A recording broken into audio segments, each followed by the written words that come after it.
Yeah. Hey, everybody. Welcome to Real Estate Makes Us Drink. Brian Quinlan here from Daniels Real Estate. Brad Niccum from Nest Mortgage Group. Excellent. Glad you're here. I had to be here for you to get in. Tough commute. That's true. And today we have a success happy hour show. Someone who has nothing to do with real estate except one of his neighbors is one of my real estate friends, James.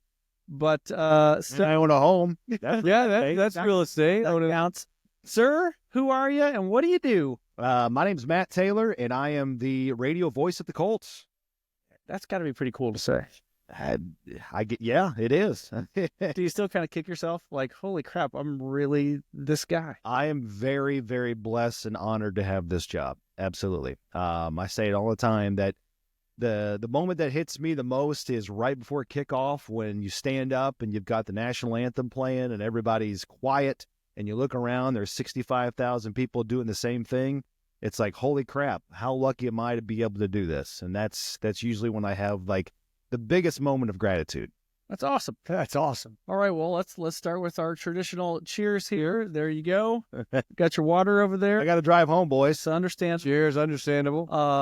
What do you got today, my man? I've got, since we are talking football, okay, and I have an interview coming up with the owner of El Bandido Yankee, which is a fantastic tequila owned by Jim Bob Morris, who is a Green Bay Packer, and right. Chris Chelios. That name? Wow.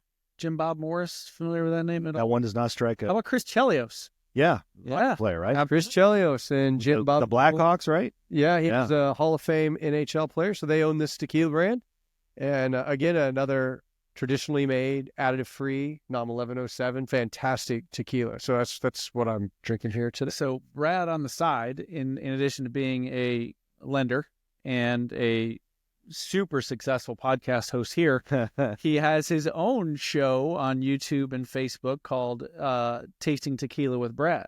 Wow. And so he's very big into the additive-free tequilas and traditionally made tequilas. Thank you. And he has done Zoom interviews with some of the big wigs in the tequila world. Well, I saw the Sammy Hagar stuff, so yeah, Sammy Hagar's birthday party in Cabo for probably a year. No kidding. Yeah, oh. That's what. I bet that sucks. Sammy's the one that got me hooked on tequila with the old blue bottle Cabo Wabo, which was actually made at this same distillery. Love that. Amazing. Yeah, tequila's been a lot of fun. It's a fun spirit. No doubt about it. And I don't like tequila. So there's that. Anyway, I do. Around. I'm slowly coming around. I have a Sun King beer, which is one of my favorites. So we need to have them on the show. We do. We're gonna hook that up. But this one, I actually brought this one out today because you being a sports guy, you're not just a Colts guy. You're a sports guy. So this has got Gene Katie on. Love that. Is the Play Hard Lager from Sun King with a very funny caricature there of Gene Katie. So this is really tasty. You like it? I do. I'm a fan. But it tastes different than the last that you had. It's very clean and crisp, I would say. Okay. Yeah, compared to others. But as far as, taste, I don't really know. Tastes like a lot of other light golden beers that I've had. But still. I miss the Gene Katie, Bobby Knight days. That's back. That's the only time I really watched basketball was after high school. And when IU was good back then. I used to have a good basketball team. Back in the day. They used to hang banners because they won so many championships. And all my Purdue friends were a big fan of this team that didn't have any of those banners, which I always thought was weird. But got a consolation banner now. I miss the Bobby Knight interview days. I said I'm moving these because they're not on screen there. I understand to make sure that Chris and professional athletes. I don't want to put them over here. I don't want them to be mad at me.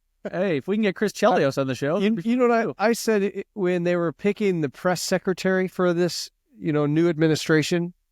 I wanted it to be 1992 Bobby Knight to be the press secretary. Just get out there. Just to have him answer those reporters' questions. He was the best.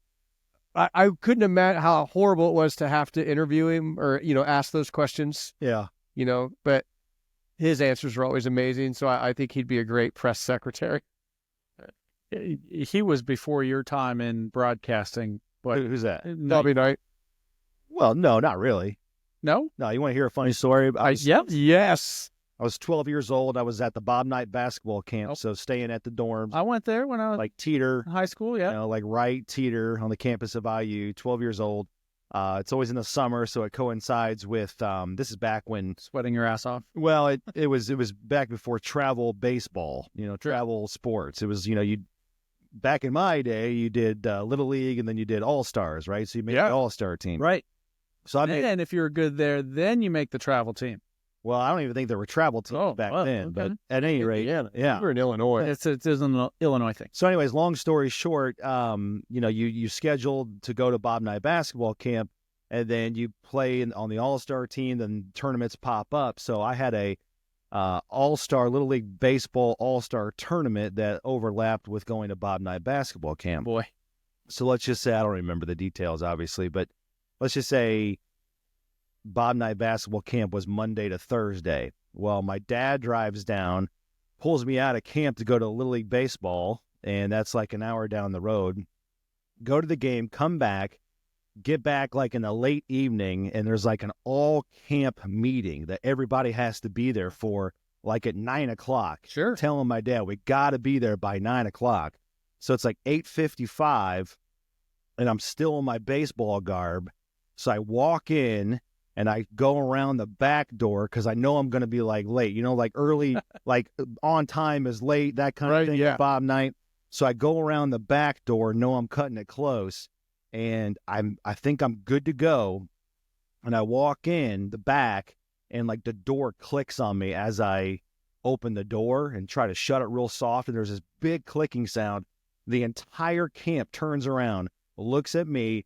Obviously, I'm late, and I'm not like at the camp where I'm supposed to be. I got pulled out to play Little League Baseball, and I'm 12 years old, and Bob Knight just eviscerates me. No way. I have no recollection to this day as to like what he said or the deeds. All I know is like I'm getting undressed as a 12-year-old by Bob Knight because I'm like, tardy and, not on time, which I really was on time. So the whole story, I just blame on my dad because we didn't get back. His fault. He Camp. didn't get you there. Right. Yeah. But yeah, my friends that were at the camp still talk about that. Do they still teach you about it? Oh, yeah. So Yeah. in college, I went to IU. I took a class called the Coaching of Basketball. It was an 8-week only class. It was the first 8 weeks of the school year. It was Bob Knight was listed as the instructor. I'm like, well, I got to sign up for this class. And I had to get special permission to get in the class because I wasn't in that major technically, but it worked for education, Hey, coach someday. So we met in what was then the press room of Assembly Hall. Right. And Knight's there on the first day, and he starts laying out the ground rules for the class. He goes, because we met twice a week. It was a 45-minute lecture followed by 45 minutes of running drills on the basketball court at Assembly Hall. Sure. Like, this is the best. First day, he's like, do not miss class. He goes, you miss one class, C is the best grade you're going to get. You miss 2 classes, don't even bother coming back. Right. And rule number 2 was do not wear a hat to class. Very against hats in the building. This would not have. He would have a heart. He's rolling over in his grave. Exactly. Now. So in an 8-week class session, twice a week, there'd be 16 classes. I believe of the 16 class sessions, he was there like 7 times. Okay. Maybe 6. And the way I understood it, that was a lot for Yeah. him because that's like fishing season. So Sure. otherwise, it was Norm Ellenberger that ran the class. But one day, might have been class number 2, guy walks in a Yankees hat. Ooh, no go. And Knight was like, I thought I told you all not to wear a hat. And he goes up to this guy and he goes, of all the hats you could wear, Yeah. you wear a goddamn Yankees hat. Because he's a Cardinals guy. Absolutely. So he just lambasted this kid. I'm like, Did the guy ever come back to class? I honestly have no idea. I would have worn a Yankee shirt to everything. I felt bad for him. At the same time, I was like, this is awesome. I'm getting here, Bobby Knight, and rip somebody. That's right, man. It was a good time. So, all right. Now, Matt and I have a history together. So I didn't know. back when I was a teacher, I know, back when I was a teacher, my summers would be spent painting houses. And I worked for Matt's uncle, Steve Taylor. Hi, Steve. Sure you're watching the show. And one summer, I think I did that for about 7 summers. So I think the last summer that I did that was when you were painting. I thought we had multiple, but maybe not. Maybe not. Okay. But either way, that was, I don't know if you remember this one particular house, Old Town Greenwood Oh yeah. on Pearl Street. Oh yeah. Yeah. Absolute piece of crap house. We scraped, I think, the entire house, just littered. For the entire summer. Oh my gosh. It was just the worst. We're just going through this thinking this thing should just be knocked down. It was the worst. It was like, 117 degrees or whatever it was. Yeah. It was awful. So Were there a couple realtors waiting on you to finish so the FHA loan could close? maybe, but I'm not even sure, because with an FHA loan, not only do you have to scrape the paint chip, You got to pick up the you got to make sure you pick them all up. And I'm not Don't think sure. we did that. At least not thoroughly. Yeah, I drive Barrett's through is- Old Town Greenwood every now and then, and every time I'm going by there, that house just sticks Still out there. to me. Yeah. That was something. Did So it need repainted, or did you? it might. I don't pay that I'm sure it at does. this point. It probably does. But at the time, were you still in college at Yeah. that point at Yep. Franklin College? Yep.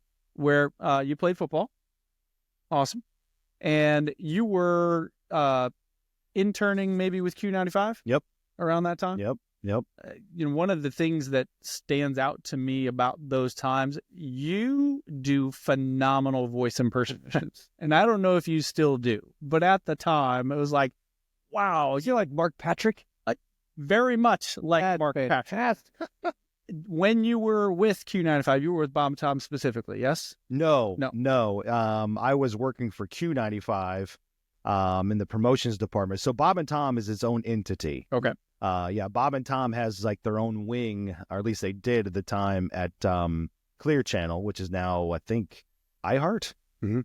But at any rate, I know they've been sold. But yeah, I was working promotions, and that was just a foot in the door. And then once you get in, then you can go exploring a little bit and network, and that's how that whole thing started. And Can you do a really good Don Stuck?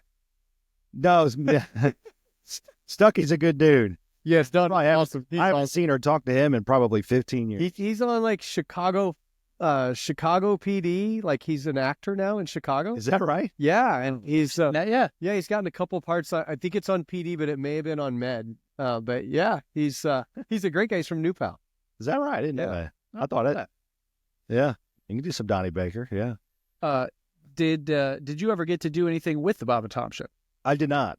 Man, I No, totally could have, like, with the voices that I would hear you do out on the paint job. no, that like, was yeah. how is this guy not on? I'm sure there's all in your head. The The voices in your head. no, Voices in your not head. my head. Yeah. Maybe Well, there was What's your best voice? well, we're putting you on the spot now. We are now. the Yeah. ones that I like to do are the local guys. I like to do, Don Fisher, and he's obviously no longer with us, but Joe McConnell was a favorite of mine to not only listen to but to imitate as well.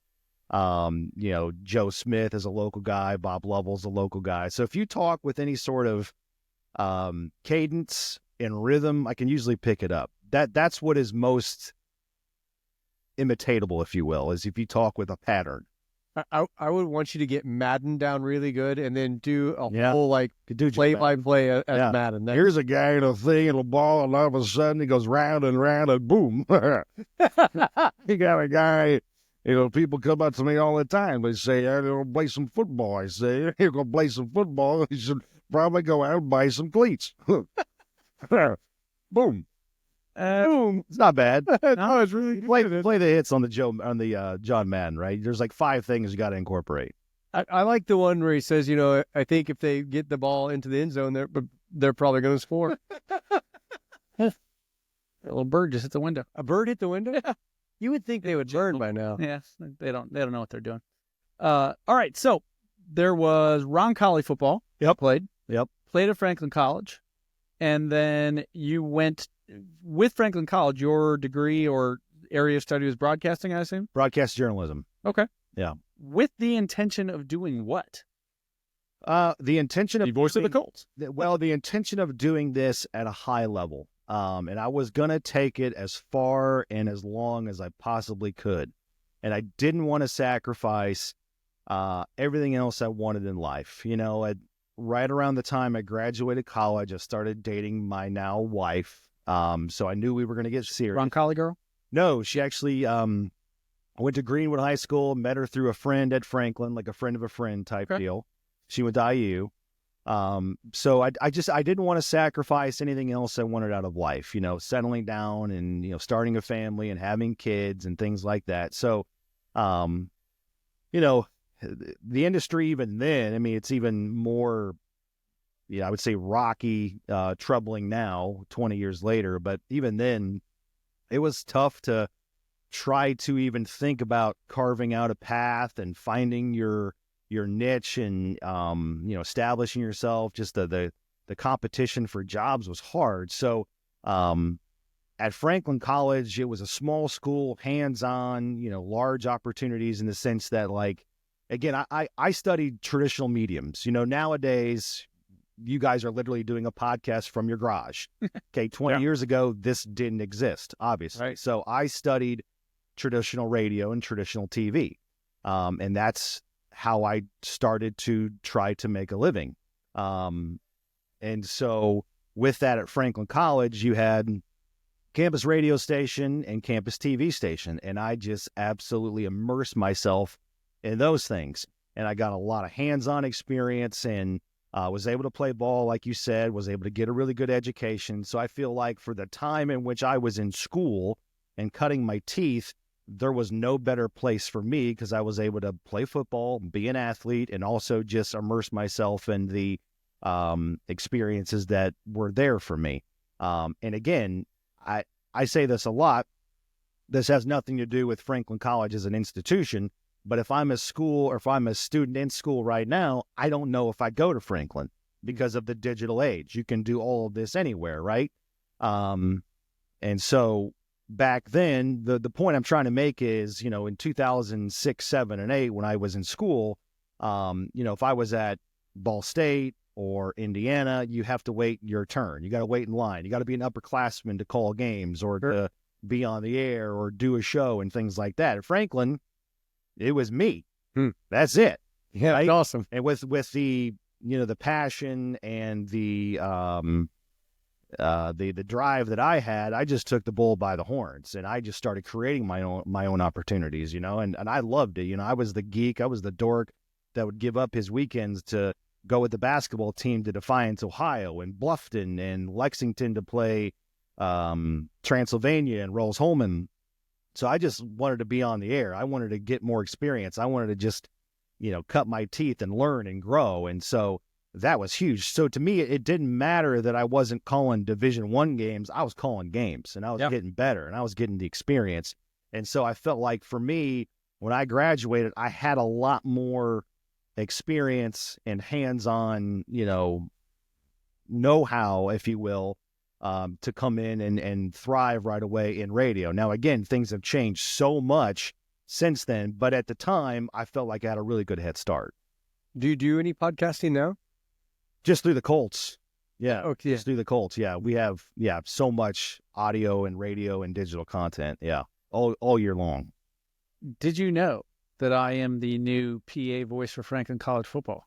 I did not know that. How did that come about? So You drop your name a lot. No.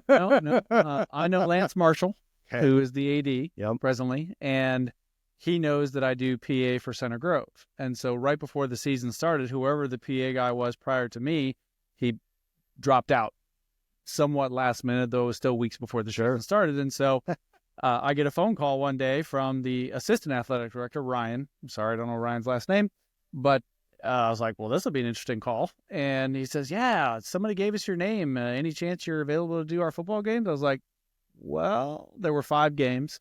I was only available for 2 based on the schedule that I had. Right. And so when I got to the second game, I was like, hey, Ryan, have you guys figured out what you want to do for next year? And he goes, honestly, no, we haven't done that yet. I go, well, honestly, I don't mind doing this. Yeah. Doing this on Saturdays. I got time and it doesn't interfere with my Center Grove schedule, which is always Friday nights. He's like, heck yeah, we'll take you. That's awesome. So now that's me. And then they asked me to do basketball. I was like, I can't. Yeah, it's a lot. I know. I was like, well, Coach Leonard's back, so maybe they'll be winning a lot more. Well, that would be nice. Why can't you do basketball?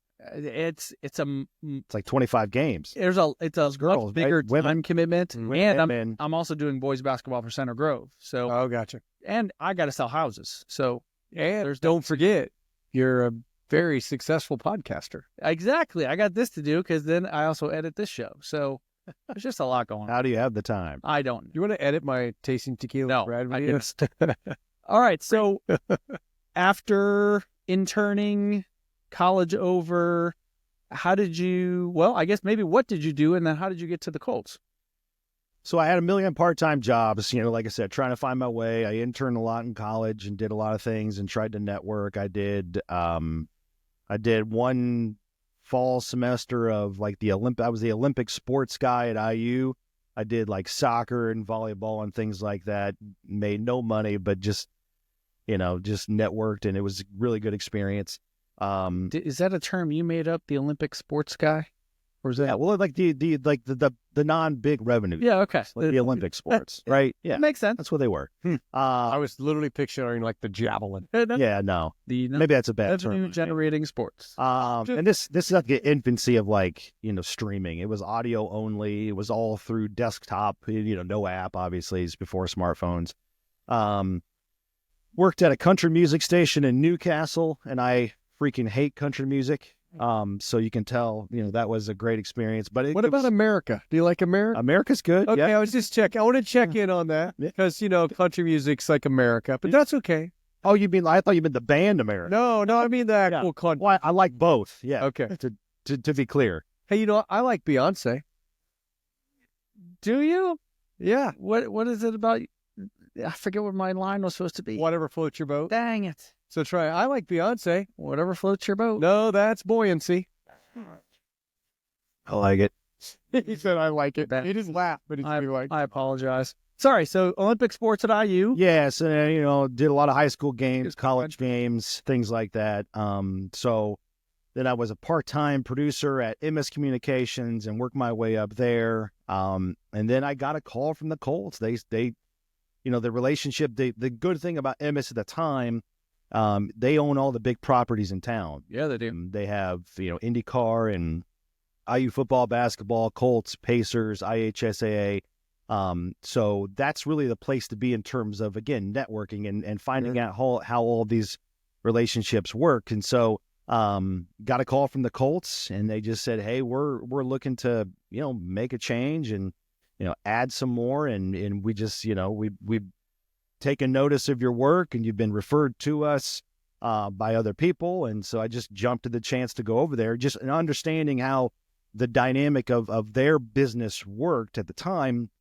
They own all the inventory. They own the rights to the broadcast, all the inventory. They sell all the spots. They hire the talent. The only thing, MS did at the time on 1070 The Fan was air the games. So that was a good opportunity for me to go over there, knowing I wanted to do professional sports, be a part of professional sports, and have a chance to do, play-by-play. It was go over there and start working and building up trust and loyalty and show your versatility. And that's what I did. So I made that switch in 2012, and I've never left. And you were still with JMV at the time, or this is after you were with JMV? Yeah, so I produced 3 different shows there, and then at the time, it's 2010 to 2012, I was doing afternoons with JMV. You guys were really good together. I appreciate that. We had a lot of fun. Yeah. You still tight with JMV? Oh, yeah, absolutely. Figured. Yeah. It helps that you were born with that voice.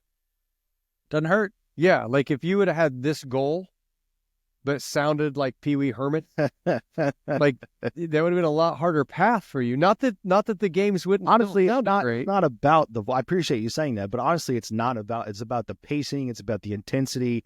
And I always say this is going to get real like nuance, so I apologize. But use your voice as an instrument. 100%. You should be able to. If you're listening to a Colts game with a Colts slant by me, you should be able to just drive down the street and understand how the game is going just based on the intensity and the pressure I'm putting on the voice. And I do when I listen to you in the car. That's awesome. And lately, during the Colts games, it sounded like you were sad.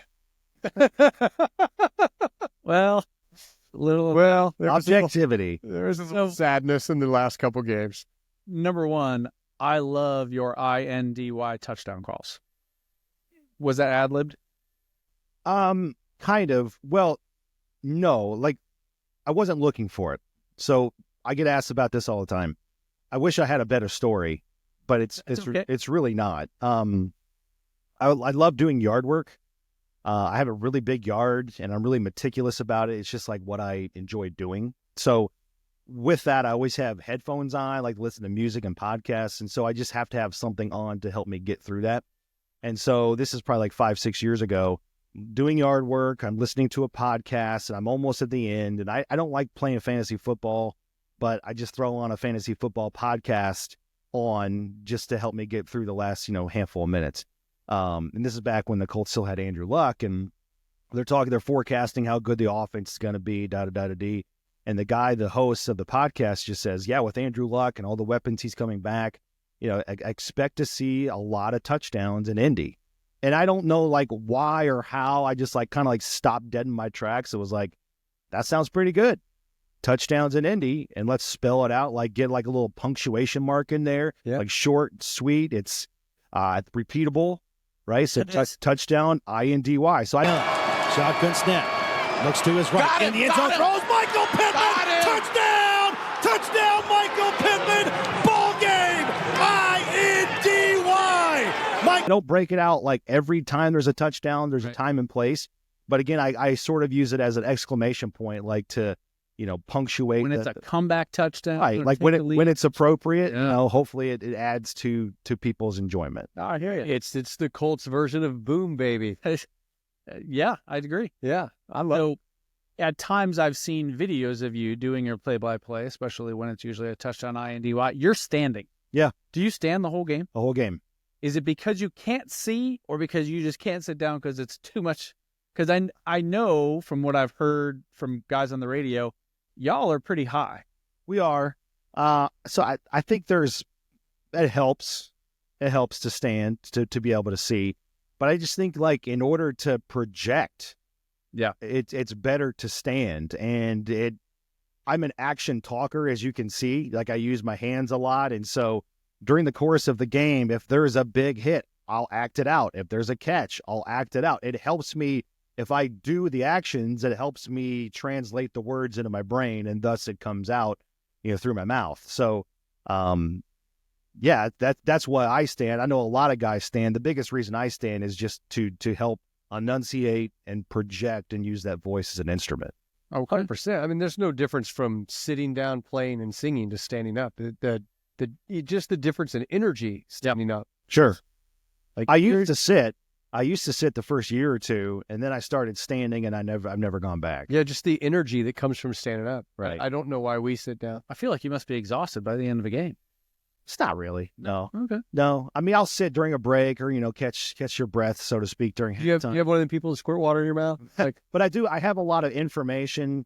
I've got the computer, and I've got information in front of me on the desk, and then there's a wall usually next to me, and I'll tape some information to that. So I'm up and moving a lot. I'm looking down, or I'm going over here and I'm pointing. So I think you need a person. You need a person when you turn, and they squirt some Gatorade in there for you. Like me, it'd be tequila. Just great tequila right in there. Your oldest is how old?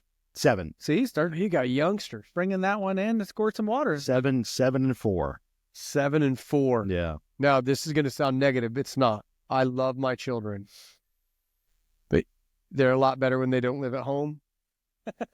Now that they're in their 30s, enjoy every minute that they're little. And, people say it's going to go fast. Sure. Oh, that's already is. It really does. You look back and you're like I have my barn plays a little homage to my children up there, but you look back and you're like, holy crap. Yeah. You're dealing with it. You had a I know my Year or Christmas by yourself. Next month, my youngest will be old enough to drink with me legally. My oldest will turn 25. So, yeah. My youngest is in their 30s. You're old. Yeah, it's awesome though, because when they come over, they can bring. I try to take a lot of pictures. I'm a very, and Brian can attest to this, I'm a very old soul. Oh yeah. I feel like I'm a very nostalgic person.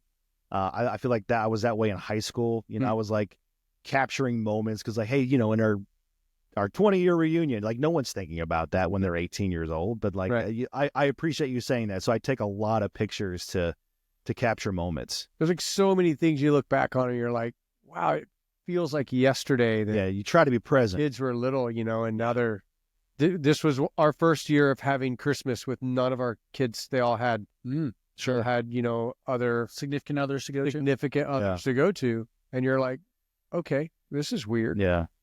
Yeah, honestly, the first kind of empty nesters Christmas is like, huh, there's really not a lot going on. Yeah. today. Yeah, but Naked Tuesdays. Naked Tuesday. Yeah, you can have Naked Tuesdays, you know, so you can't have those right now No. because you're going to get a lot of questions. Well, you can. You just get some calls. Yeah, well, no, a lot of questions. Your kids will ask a lot of questions. Yeah. So it's better to do that when they're living somewhere else.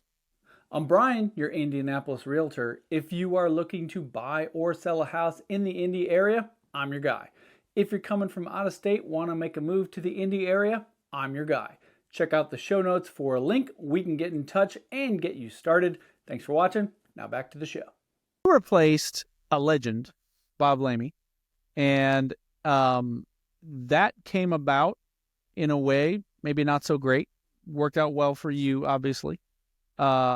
And that was kind of late in the preseason, if I'm not mistaken. Like, there wasn't long before the season started. Am I accurate with that? It was one game into a 4-game preseason. Okay. Yeah. So at that point, Bob is gone, and did they immediately come to you and were like, "Hey, dude, we need somebody to be our play-by-play. Can you do this?"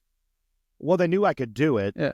And they basically came to me and said, "This is yours for the entire season on the interim basis." Oh, that's what I was going to ask. Was it Yeah. maybe temporary?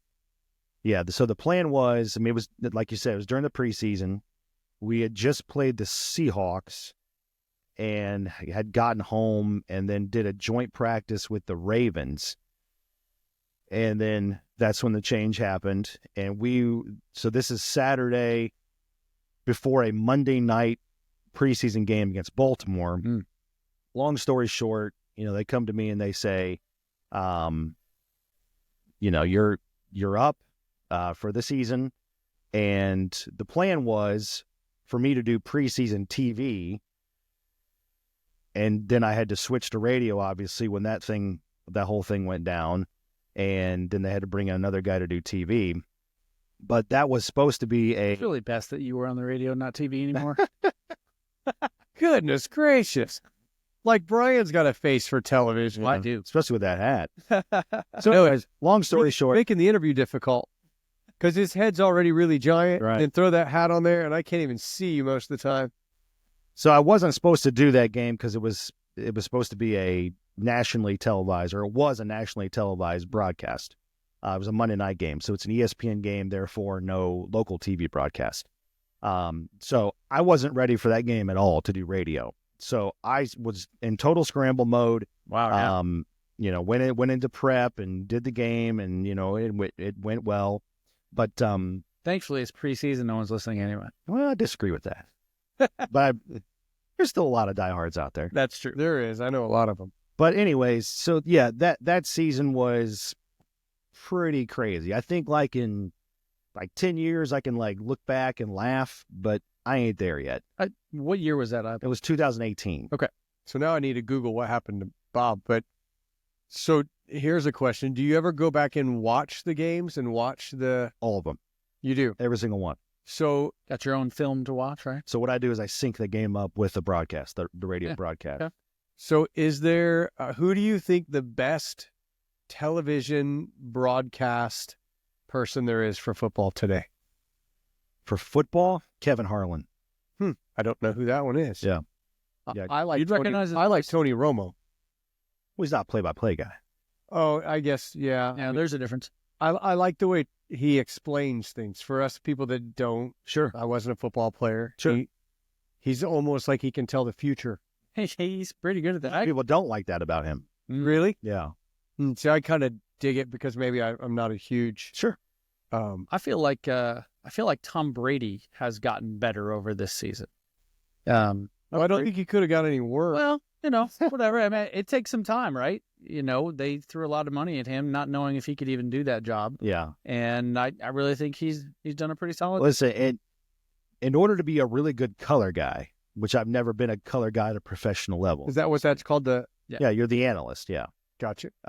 Knowing football, believe it or not, is like the fourth most important thing.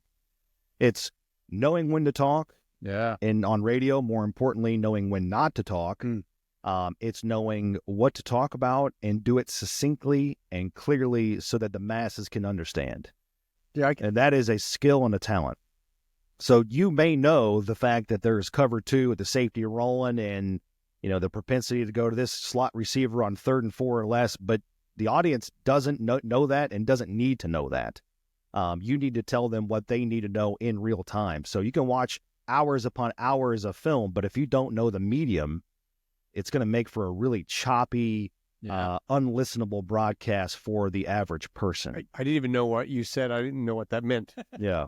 Like, I had no idea what that meant. I grew up racing. Well, I mean, if you start talking about, cover 2 and all these technical highbrow football terms, again, 99% of the audience won't know. Cover 2 means I have the sheet and the blanket on me. There you go. Double dose.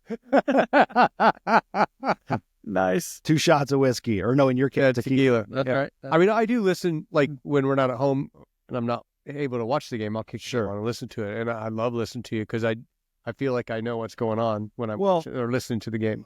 Listen, like, you guys, I think, can understand this. It's 2025 now, right? And you've got this giant, huge, beautiful TV screen. So would you rather be watching the game or listening to the game? You'd probably rather watch it. Okay. So I know that 99% of my audience is listening to the game because they can't either A, be at the game or be watching it on their 80-inch HD TV screen. So the audience needs to know at all times the box. Yeah. You watch a game on TV, you have the box, right? You got time and score, timeouts, who's got the ball. So I need to give them the box at all times. That cannot be compromised because it's a very transient audience. Like, a lot of people are listening to 5-minute spurts because they're filling up prescriptions, or they're dropping off little Susie at soccer practice, or they're on their way home from church. Okay, so they need to know who's got the ball, where it's at, the upcoming down and distance. Like, those things, if you listen to me, I'm probably like the most fundamental guy because I call the game based on how I want to listen to the game. And when I'm driving down the street, those are the things I need to know in order to pay attention and to follow along with the game. So if you listen to me, I'm going to tell you where the ball is, how it got there, who made the tackle, the gain on the play, and then the upcoming down and distance. And I will do that in some sort of variation literally every play. Yeah, you're so good at that because that's what I want to know when I'm listening to the game, and it's good that you know that. You can't go more than 3 plays tops without giving some sort of Update. indication of what the score is and how much time is left. Yeah, you don't score. What? You don't have to flat out come out and say it, but you can say we're halfway through the 3rd quarter and the Colts are up 7. That's enough. That's enough. Yeah. But you obviously want to do more than that consistently. Yeah, that's awesome that you're that aware. That's impressive. Well, I mean, we've all been there, right? You drive 45 minutes down the road and it's like, what is the score? Yeah, but there's a lot of people in their jobs that aren't that aware of what they're supposed to be doing in their job. So yeah, that's awesome that you are that aware of what you're. Well, there's so much time and preparation and thought put into all of the broadcasts. Being a former player and a former athlete, it's like that. It's just ingrained in me to prepare for these games like I was a coach or a player. And so there's literally thousands of pieces of information that never see the light of day throughout the course of a broadcast. The broadcast is going to dictate the information that I present to the audience. But you have to be prepared for anything and everything. But those things can never be compromised for the box, the time and the score and who's got the ball, so that the average fan can follow along with the game and still find it enjoyable. I got to tell you, I'm every time Brian brings a guest like this on, I'm more and more impressed of something that I absolutely know nothing about. Like, we had Jake on. Yep. You probably know Jake. Yeah. Listening to the Indy 500, there's a lot of us that'd rather listen to the radio broadcast than listen to the TV broadcast. Sure. Watch it on TV and listen to the radio. Sure. And he talked about all of that preparation and what it takes to do that. And I was like, wow, I never even thought of that. And then you just took it to a whole nother level, because really they just got to say where the cars are. You're actually explaining and understanding the plays and understanding what they're doing on the field. Yeah. It's a whole nother level. Well, there's 53 guys in the regular season per team. So that's, over 100. And then the preseason, there's 180 guys on the field because they're 90-man rosters. So Holy you cow. have to know all of them. You have to know the teams, the coaches. You have to know the up-to-date storylines. And I like to think, I'm relatively fresh at this, right? I'm going into my 8th season. I've been doing play-by-play professionally for a couple decades now, but at the highest level, I'm still new compared to a lot of guys that have been, long tenured and rightfully so. A lot of guys are really, really good. So I know as I continue to get better that there's guys out there that have been doing this longer and that have achieved a lot. But that being said, I like to think there's nobody that's going to outwork me, that's going to be more prepared than I am. So, Yeah. What does preparation look like from your end for a game? well, for a game, it's just a ton of reading. I love to read anything and everything about the teams. So, you've got your staple of guys and your outlets that you always read on the Colts, and you do the same thing. You scour online and print media for the opponent. So, like if we play Sunday to Sunday, most of my week is reading and sorting and organizing and cataloging. And then we get to about late Wednesday night, Thursday, I'll start organizing charts and boards and, start categorizing things that are really kind of nuanced that might happen throughout the course of the game. And then I'll tell you, when those things happen, like if those things actually come to fruition and you're prepared and you know exactly where to find them in the moment, because that's when they're only applicable. Right. Yeah. It's in the moment because they only happen like one time per game. Like when you actually have something like that and then it comes to fruition during the game and you're able to find it and bring it to light and educate the audience and enlighten them, and it just takes the broadcast to the next level, there is no better high. Honest to God, it's like nobody else has this. We did the research on this and, we found out the percentage of time on da-da-da-da-da, and it's such a good feeling because then like the time and the work was worth it. And that little nugget represents hundreds of nuggets that don't make the broadcast. Right. That's how we feel at every closing. Yeah. How did that? I have no idea. No, I wasn't ready for that. But so to take it a step further, there's a lot of content that we produce. We have radio and digital podcast content all day, or every day, I should say, during the course of the week. And so I bet 90% of my day, Monday to Friday during business hours, is just doing that and doing things that are based on deadlines. And then the other 10%, you add up all of those 10%, and that gets me ready for Sunday. But even that's not enough. So, you were talking about balancing family life and kids and things like that. So I'll go home, be present, try to be a dad, do dinner, do bedtime, play with the kids. And then, the kids' bedtime is usually the dust settle there around 8:30, 9 o'clock. And then I'll go back to work. I'll go back to work from, 8:30, 9 o'clock until 11:30 midnight, getting ready for Sunday, just because there's not enough hours in the day. So, a lot of people think you just show up and call the game. Yeah. And, obviously there's more to that. But during the season, it is an absolute grind. It's 7 days a week for 6.5, 7 months. It's your wife is it's fun. There's no question. She's at least a parent and a half for half of the season. And without her support, there's no way I'd have this job. There's no way I could do it. She sacrifices so much. And that's why, like, when I'm on the road and we're getting ready for a game on Sunday and I have those pinch me moments, I usually think of her because of the sacrifice that she makes to allow me to do this. That's pretty awesome. So I bet a lot of people don't realize, number one, you are employed by the Colts, correct? Yeah. Okay. So number two, it's a full-time, full-year job. You're not only working during the football season. So here we are in the off season. What are you doing between now and, let's say, July when it's training camp? Yeah, it's way more manageable. Like the schedule during the season is like hair on fire, go, go, go, rinse, wash, repeat, game, deadline, show. It's more 9 to 5. You can shut your brain off a little bit. But in saying that, there's still plenty of content that we produce. I don't mind admitting this. My first off season from 2012 to 2013, I didn't have much to do because this is sort of like in the infancy of social media and podcasting. There was just a lot less digital mediums. Now with the rise of everything and the popularity of the NFL, and what the NFL has done such a good job of marketing itself, where you guys notice this, you play the Super Bowl, 2 weeks after the Super Bowl, here's the Combine, right? And the Combine is like the biggest event as it relates to the draft before the draft. Then 3 weeks after the Combine, free agency.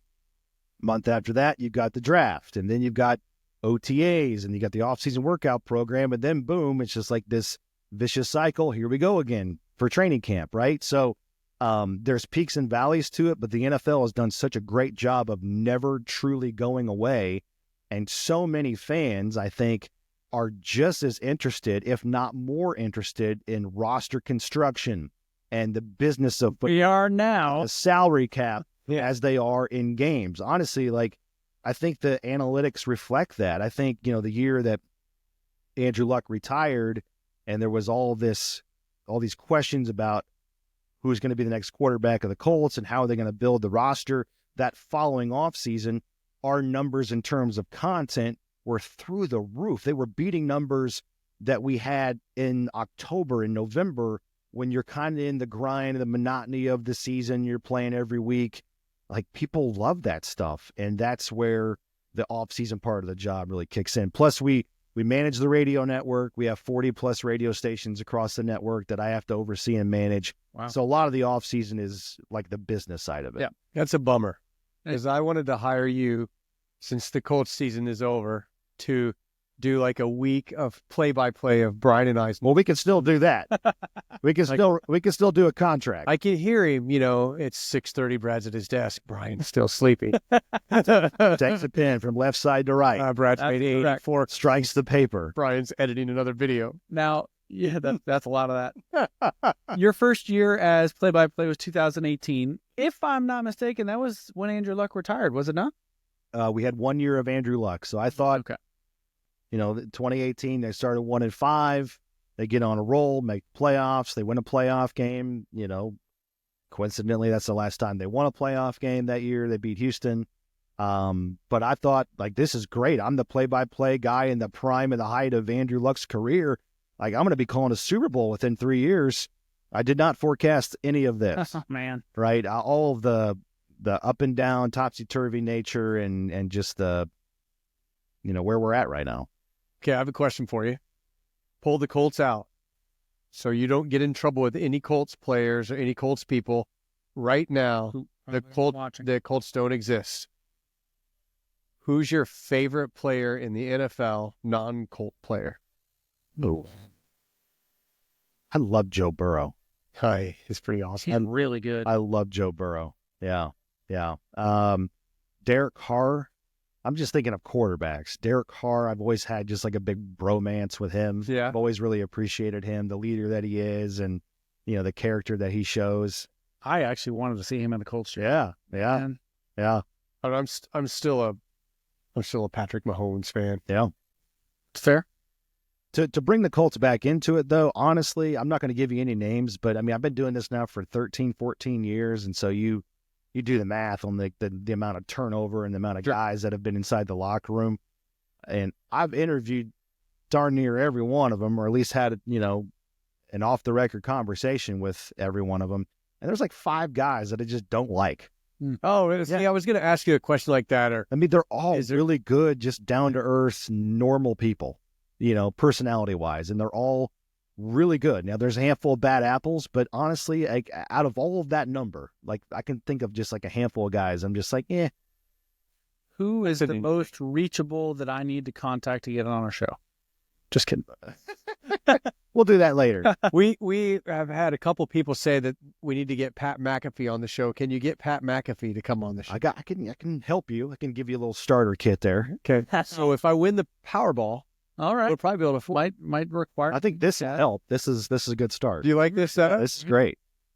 Do you find yourself at this point having moments where you're interviewing somebody or meet somebody and you're like, holy shit, I can't believe I'm actually talking to this person? Yeah, I still do. Yeah, I remember the first time I interviewed Troy Aikman. Like, I had no idea what I even said or asked, because I'm just like looking at his face the whole time. Like, holy shit, You I'm didn't talking go- to Troy Aikman. Yeah. So yeah, I mean, I still get starstruck, and telling people that like it's my job to go in the Colts locker room and talk to professional athletes. Like I'm probably numb to it. Yeah, I would imagine. I'm probably no longer impressed by it. But I think that if I just drive home and I have a good inner perspective, it's like there's thousands of people that would love to have my job. Oh. And that part is never lost on me. But the things that I get to do within the job, sometimes I take for granted and get numb to it a little bit. And I think that's probably one that I need to do a better job of, appreciating, trying to, well, I always try to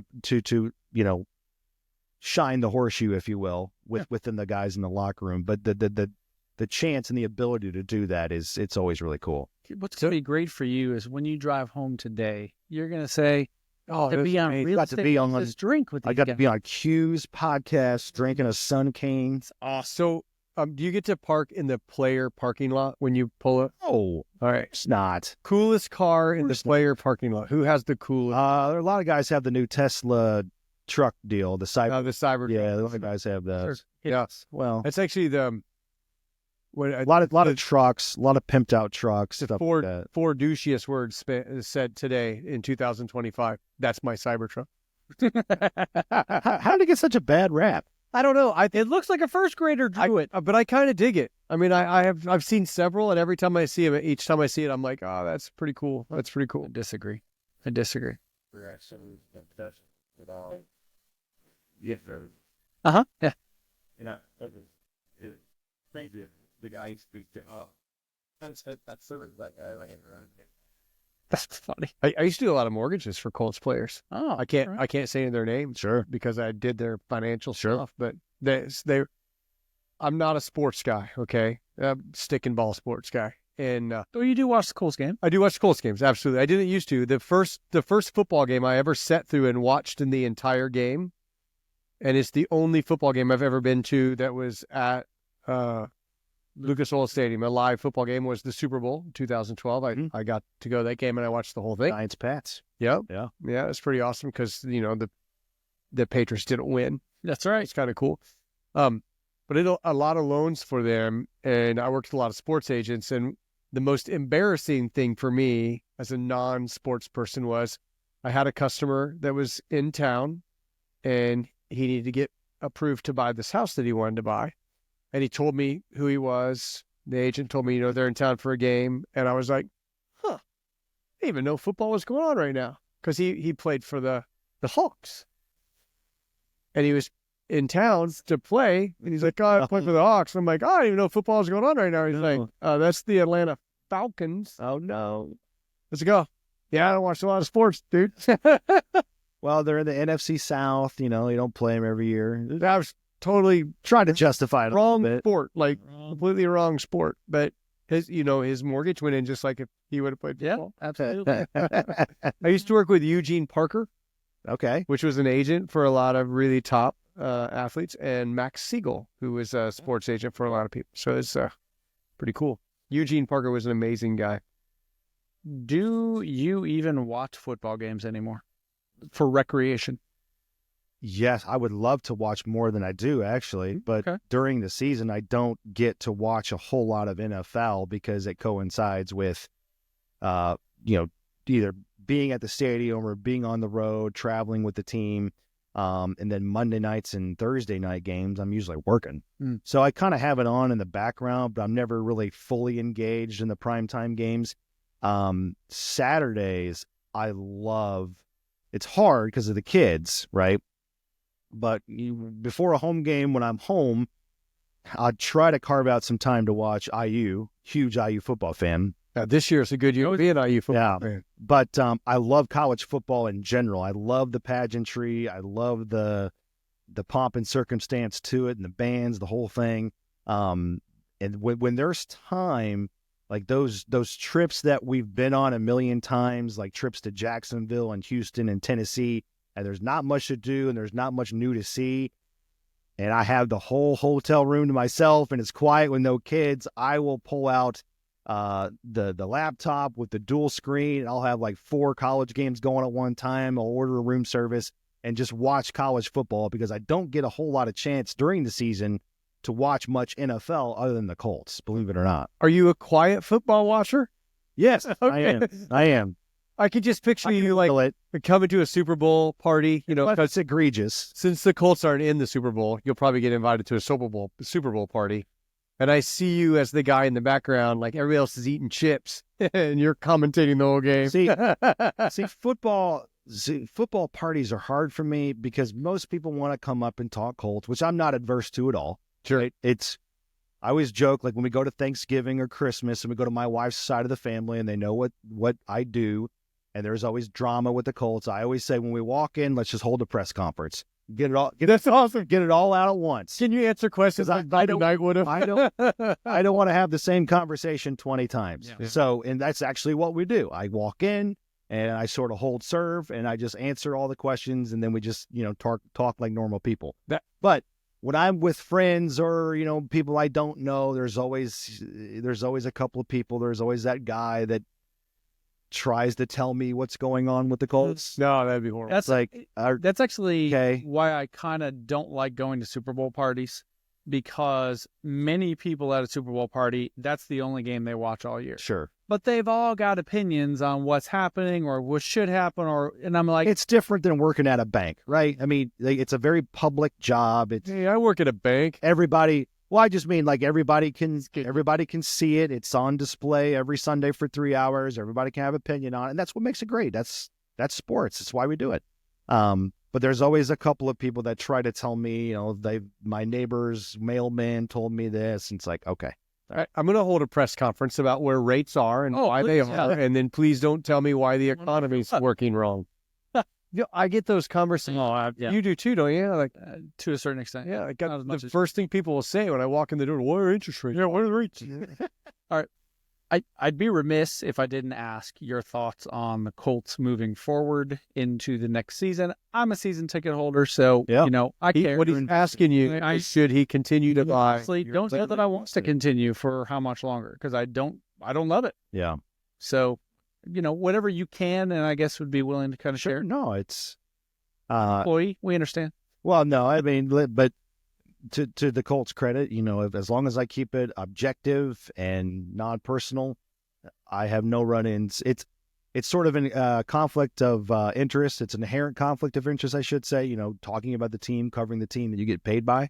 Yeah. But to their credit, they do a really good job of knowing that there's things that need to be said and objectivity needs to take place. But at any rate, I agree with what Chris Ballard said last week at the end of the season press conference. He said they're not close, and they're not. They've got a long way to go. I mean, they are 8-9, a couple games out of the playoffs this year. And if you look at the wins that they had, out of the 8 wins, 7 of them were against teams that were under 500. And most of those wins were by 1 score. So they're eking out wins against teams that are still at home. So there's no question that the defense is going to get overhauled. There's going to be a new defensive coordinator. There's going to be a new staff. There's going to be a new scheme. We'll see what that means for the guys on that side of the ball that are free agents this upcoming offseason. Guys like E.J. Speed and Dio Adengbo and Julian Blackman. Those are all key players, some starters. And then obviously it goes without saying that, I mean, just enormous offseason for the quarterback. Yeah. Quarterback has to prove a couple of different things. He has to prove that he can stay healthy.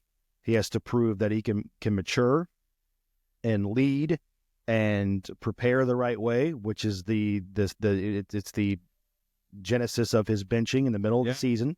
And he has to prove that he can be incredibly more accurate. And a stat that I looked up the other day just to sort of drive home the point is there were 38 qualified quarterbacks this year in the NFL. That's quarterbacks that averaged at least 12 attempts per game. Obviously, Anthony Richardson was the lowest quarterback in the NFL in terms of completion percentage, right? That's not surprising. But what is alarming is that out of 38, 36 of them were completing at least 60% of their passes. Anthony Richardson is at 47, right? So to increase that completion percentage by 13 points, for those that don't know, that is a lot. Most quarterbacks, even the great quarterbacks, can, in one season's time, improve their accuracy 5-6 points. You're asking him to improve that much just to be, middle of the road, so to speak. So I don't think he's ever going to be a great precision passing quarterback, but what they have to do is get more out of the intermediate pass game. They have to accentuate his ability to run while also staying healthy. They did a better job of that when he came back from his 2-game absence. Sure. A lot more running from him. Yeah. Honestly, made them better. It made them better. They played to his strengths. He's a Wildcat quarterback as of right now, right? He runs the ball well. He throws the deep ball really well, but everything in the middle of the field, the intermediate passing game, has to be better. And, they finished 8th in the NFL this year in rushing as a team. Jonathan Taylor went nuts at the end of the season. He was able to finish 4th in the NFL in overall rushing. So that's good. You're able to complement that. But in order to win and win big, obviously you have to be able to throw the ball. You have to be more accurate. You have to just be more efficient in the passing game as an offense. I heard Mike Chappell on the way here. I think he was on with JMV. He said AR would have to complete 84. His first 84 passes to reach the next person on that list. Yeah. I think he got that from me, actually. Oh, did he? Okay. Yeah. So not to take credit for Chap. To take credit for Chap, but I just heard he's not sure if you should renew your season tickets or not. That's what I heard. They're already been renewed. It doesn't matter whether it's going to happen after the next. There you go. Yeah. All right. Yeah, but that's the reality of it, right? Yeah. Those are the hard truths. And that's what, to his credit, that's what Chris said at the end of the season and, answered the tough questions. And that's the reality of where they're at right now. There you go. Okay, so looking back through all of the NFL, if you could call any game from the past, what would be your dream game for you to be able to call looking back at all of the NFL games? It's a good question. I don't know if I have a game or a moment. What I'm dying for, to be honest with you, is a streaker. I'm dying for a streaker. There you go. You could be a streaker. Because in television, they contractually have to not show that. Yeah. I would love to do play-by-play in the movements on the field of a streaker. I'm dying. That guy. Dying. The 15. Yeah. Yeah. Part of him's at the 10th and the other part's at the 15th. He's amazing. I'm dying to do the most meticulous, detailed, focused play-by-play of a streaker and just have him get walloped by security. Oh, yeah. And just try to nail that. Or get trucked by exactly somebody on the Colts. He's got a tattoo. Yeah. So wrong answer, not what you were looking for. Oh, no, that's a great answer. Awesome. I like to add, that to find out what that dream call is. Now that I know that it's, the sausage and the nuggets, it's like a whole different deal. We've had plenty of good moments. We've had walk-off touchdowns and defensive stands and, pick sixes and things like that, walk-off field goals. So do you get really mad when the guy drops the ball right before he crosses? Well, it's just deflate. There's so many things, like being the play-by-play guy is like the executive producer of the show. It's like the air traffic controller. So scores a touchdown, and you're trying to because that was towards the end of the season, so everything Jonathan Taylor did was a milestone, right? Right. Trying to put that into perspective, and then That was a massive game. it was a massive game, and then we go to break, and then the plays being reviewed, and so we're trying to. All of this stuff was happening in real time. It's like, what happened? What do you see in the replay? What's the swing of momentum here? This piece of information is sponsored, so we're going in. Like you have all of these things. You have all of these voices in your head. I've got sideline reporter in my head, the analyst in my head, the producer in my head, the stat guy in my head. So literally, like you're playing a game of chess in your brain for 3 hours. And so it's trying to compartmentalize all of the things that happen in real time and say, I'm going to get to you first. I'm going to get to that next. You can wait. I'm going to put this here.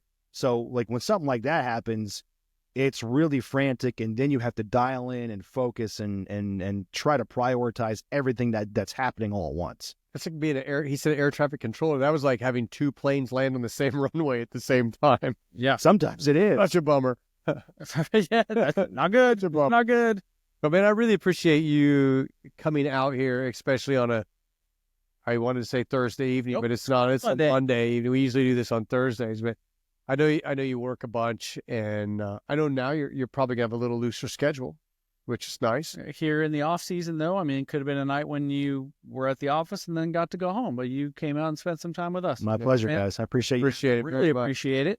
To those of you watching at home, hit that subscribe button, drop us a comment, and share as always. Don't forget to check us out on all of the podcast platforms. And if you're looking to donate to my marathon cause, we'll have a link down. We don't know still where we're donating as of the recording of this, but we're going to donate the money somewhere.